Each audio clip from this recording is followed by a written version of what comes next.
Good evening friends. আজি অকনমান বিহুৰ প্ৰস্তুতি দেখুৱাইছো। এবাৰ মই এনেকৈ সুজি আটা এটা কেক বনাইছো। কণী ইউজ কৰা নাই, কণী ব্যৱহাৰ নকৰাকৈ কফি পাউডাৰ দি দিছো, অলপ বেকিং দি পেলাই কণী নিদিয়াকৈ আজি বনাইছো। বিহু বুলি সামান্য অকনমান একো এটা নকৰাকৈ থাকিবলৈ বেয়া লাগে, সেইবাবে গাখীৰ দি দিছো। মই এনেকৈ আটা আৰু সুজি দি বনোৱা নাই, প্ৰথম বনাইছো কেক। টুটি ফুটি আছিলে ঘৰতে বনোৱা, হেয়াও অলপ দি দিলো। ফ্ৰুটছ যিমান পাৰো ড্ৰাই ফ্ৰুটছ অকমান দি দিছো, তেতিয়া খাবলৈ ভাল লাগিব, যিহেতু কণী দিয়া নাই। এইদৰে ভালকৈ লৰাই ললো আৰু এতিয়া চেনি মই পিচি লৈছো।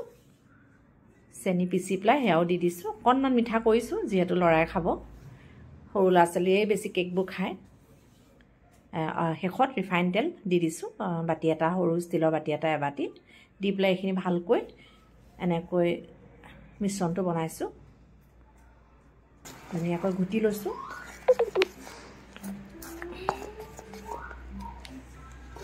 এতিয়া এইদৰে ইয়াতে দি ল'ম কেক বনোৱা বাটিটো। ভালকৈ চাৰিওফালে ছেট হ'বৰ কাৰণে এনেকৈ লৰাই দিছো। অকণমান কাজু দি মই গাৰ্নিছ কৰি দিছো, অকণমান ধুনীয়া কৰিছো দেখিবলৈ, খাবলৈও ভাল লাগে কাজু দিলে। ভিতৰতো দিছো মই কাজু, তথাপি ওপৰতো আকৌ সজাই দিছো। বিহু বুলি একো এটা নকৰাকৈ নোৱাৰি থাকিব, মনটোৱে নেমানে। মাহ প্ৰসাদো ঠিক কৰিছো, সেইখিনি গধূলি আবেলি সময়ত তুলসী তলত চাকি দিহে কৰিম।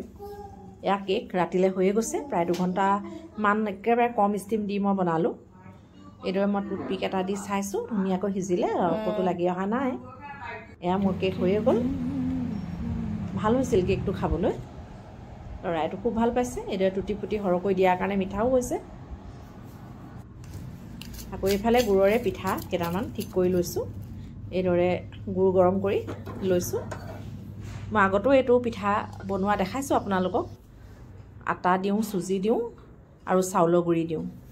বেকিং বা চ'ডা মই একোৱেই নিদিওঁ, তথাপি বৰ ধুনীয়া হয় পিঠাটো, কোমল হয়, ফুলি উঠে ধুনীয়াকৈ। গৰম গৰম বনাই দিলে আলহীও খাই ভাল পায়।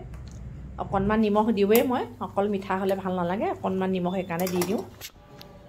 এয়া ডাব নাৰিকল মিহি মিহিকৈ কাটি লৈছোঁ।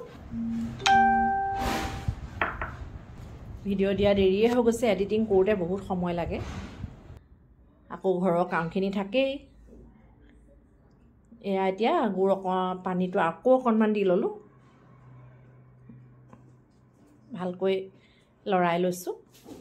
ধুনীয়াকৈ যদি লৰাওঁ তেতিয়া পিঠাটো ধুনীয়া হয়, কোমল হয়। এয়া তেলখিনি অকণমান বেছিয়ে গৰম হৈছিলে প্ৰথমবাৰ। আলহী বহিয়ে আছে আগফালে, এনেকৈ আলহী আহিলে ভালো লাগে বাৰু বিহু বতৰত। তথাপি তাৰ মাজতে অকণমান ভিডিঅ' এটা কৰি আপোনালোকক মোৰ প্ৰস্তুতিনো কেনেকুৱা হৈছে তাকে দেখুৱালোঁ। কাতি বিহুত সকলোকে ওলগ